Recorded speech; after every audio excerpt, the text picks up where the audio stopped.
Assalamualaikum warahmatullahi wabarakatuh. Kami mahasiswa PPR jurusan Arsitektur Fakultas Teknik Universitas Sumatera Utara. Video ini dibuat sebagai pemenuhan tugas mata kuliah Manajemen Praktek 1. Kelompok kami beranggotakan Cutzata Zakirah, Fidela Rosa Amalia, Fajar Rahmat Zega, Sarah Febriani Marbun, dan Muhammad Faiz Rafif Lubis. Kami akan memaparkan hasil analisis kami terkait penyelesaian masalah yang terjadi pada suatu kasus di lapangan. Pada suatu kasus pekerjaan desain, Anda ditunjuk sebagai asisten tenaga ahli arsitektur atau asisten arsitek dengan masa kontrak perencanaan selama 6 bulan. Tim ini melibatkan beberapa orang, yaitu satu orang manajer proyek yang juga bertindak selaku arsitek utama, tenaga ahli sipil, struktur, tenaga ahli mekanikal, tenaga ahli elektrikal, tenaga ahli plumbing, dan beberapa tenaga pendukung lainnya. Pada dua bulan pertama masa perencanaan, progres pekerjaan desain tidak berjalan sesuai dengan keinginan yang diharapkan klien. Salah satu permasalahan utamanya adalah manajer proyek tidak menjalankan perannya dengan baik sebagai arsitek utama. Sementara itu, Anda memiliki kemampuan dan kompetensi sebagai arsitek untuk memahami permintaan klien dan menerjemahkannya sebagai sebuah desain. Apa yang akan Anda lakukan pada posisi tersebut untuk menyelesaikan pekerjaan dengan sisa waktu yang tersisa? Di sini solusi pertama adalah koordinasi dengan manajer proyek. Dalam suatu proyek di sini pasti memerlukan sistem koordinasi yang efektif dan efisien yang bertujuan untuk mewujudkan kelancaran dan lebih terjaminnya pelaksanaan suatu proyek. Salah satu tugas dari perencana adalah bertanggung jawab penuh terhadap hasil perencanaan hingga perencanaan tersebut terlaksana dan mempertanggungjawabkannya pula kepada pemilik proyek.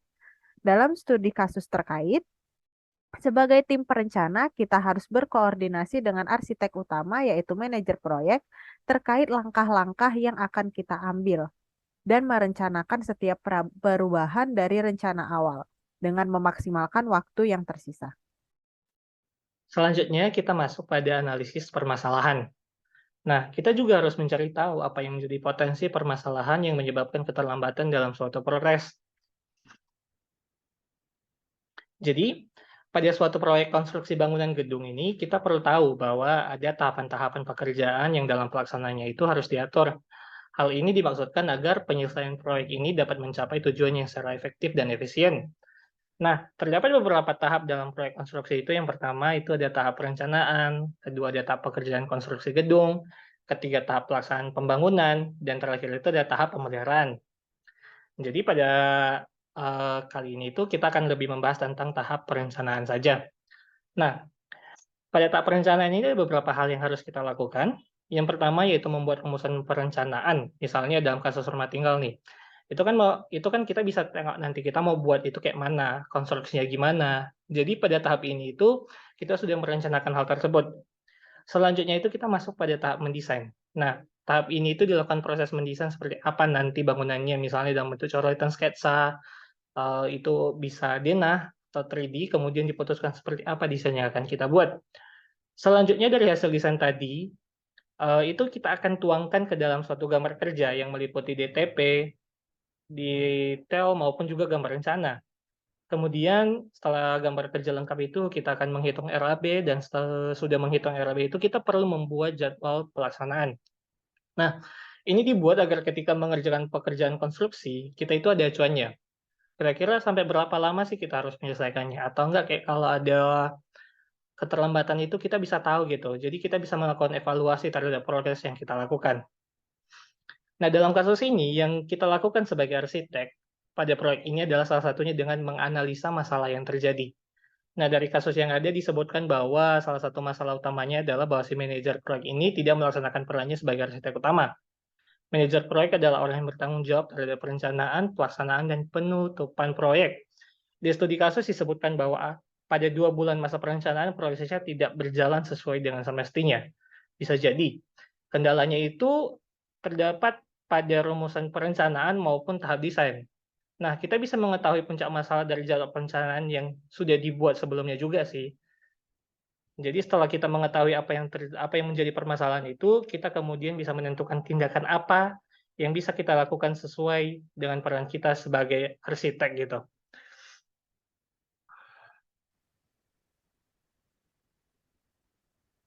Langkah selanjutnya adalah berkoordinasi dengan tenaga ahli lainnya untuk segera mengikuti perubahan yang ada. Dalam pedoman hubungan kerja antara arsitek dan pengguna jasa, bab 1 pasal 6 tentang manajemen konstruksi disebutkan bahwa manajemen konstruksi adalah pengelolaan dan pengawasan pekerjaan pelaksanaan konstruksi secara menyeluruh dengan cara mengorganisasikan dan mengkoordinasikan semua pelaksana konstruksi serta mengarahkan pelaksana konstruksi. Dari sini dapat dilihat bahwa seorang arsitek sebagai tim leader pada suatu proyek memiliki tanggung jawab untuk mengarahkan setiap pelaksana konstruksi yang terlibat. Dari analisis permasalahan sebelumnya akan muncul penyelesaian yang mengakibatkan perubahan. Tenaga ahli lainnya perlu untuk mendapatkan informasi yang menyangkut pekerjaan mereka, seperti perubahan jadwal pelaksanaan pekerjaan, perubahan kontrak jika ada, hingga perubahan strategi pelaksanaan pekerjaan yang akan dilakukan. 4. Koordinasi dengan owner. Dalam studi kasus terkait, kita sebagai tim perencana harus terlebih dahulu berkoordinasi kepada owner terkait beberapa persoalan yang terjadi di lapangan yang menyebabkan keterlambatan proyek, baik itu yang berkaitan dengan perubahan desain, perubahan konstruksi, perubahan kepemilikan lahan, perubahan hukum dan peraturan. Sebagai kompensasi atas kejadian di atas ataupun persoalan di atas, kita sebagai tim perencana mempunyai hak untuk mengajukan klaim kompensasi kepada owner dalam bentuk, salah satunya dalam bentuk perpanjangan waktu atau extra time dalam proses pelaksanaan proyek. Dan yang kelima adalah mengambil alih proyek. Nah, di poin kelima ini, maksud dari mengambil alih proyek adalah untuk menyelamatkan kontrak itu sendiri dengan persetujuan semua pihak, yang dimana kontrak awal yang sudah dibuat eh, oleh kedua pihak yang menyetujui perencanaan tersebut haruslah ditepati dan haruslah dilakukan dengan sesuai yang ada di kontrak tersebut.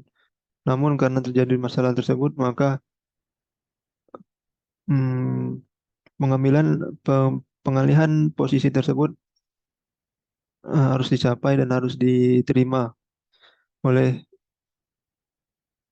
eh, pihak yang terkait. Karena kembali lagi untuk menyelamatkan kontrak itu sendiri dan untuk menerapkan atau mengikuti isi kontrak tersebut. Kemudian setelah dilakukan pengambilan alih tersebut, jadi sebelum melakukan pengalihan posisi tersebut, maka dilakukanlah koordinasi dulu dengan pihak terkait mengenai pengalihan posisi tersebut, karena eh, hal tersebut harus didiskusikan dulu sebelum diterjunkan langsung ke lapangan untuk menggantikan posisi arsitek utama yang terlibat masalah tersebut. Jadi sebelumnya harus koordinasi dulu dengan pihak-pihak yang terkait untuk menjelaskan mengenai pengalihan posisi tersebut. Kemudian dilakukanlah musyawarah dengan tim kerja tentang pengalihan posisi tersebut jika sudah disetujui oleh pihak yang memiliki kepentingan. Jadi setelah disetujui dari pihak-pihak yang lebih dekat dengan proyek, maksudnya lebih kepentingan yang lebih tinggi dari proyek tersebut, lakukan musyawarah atau berdiskusilah dengan tim kerja yang lain tentang pengalihan posisi tersebut jika sudah disetujui sebelumnya dari pihak yang memiliki kepentingan. Kemudian untuk poin ke-6 di sini menjalankan proyeknya. Setelah dilakukan pengalihan posisi tersebut atau mengambil alih posisi arsitek utama tersebut, maka dilakukanlah menjalankan proyek. Jadi di sini proyek tersebut dijalankan sesuai dengan peraturan yang dianut dalam kontrak dan bergerak sebagai penanggung jawab proyek tersebut. Kemudian selama menjalankan proyek tersebut, pihak yang terkait atau pihak yang bertanggung jawab tersebut harus menerima data-data existing yang diperoleh sebelumnya dari pihak owner dan arsitek utama yang sebelumnya terlibat masalah tersebut.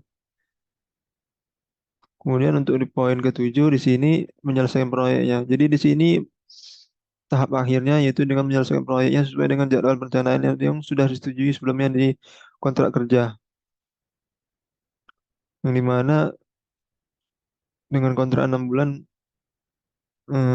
meskipun terlibat masalah, owner juga eh, owner juga harus menyetujui hal tersebut.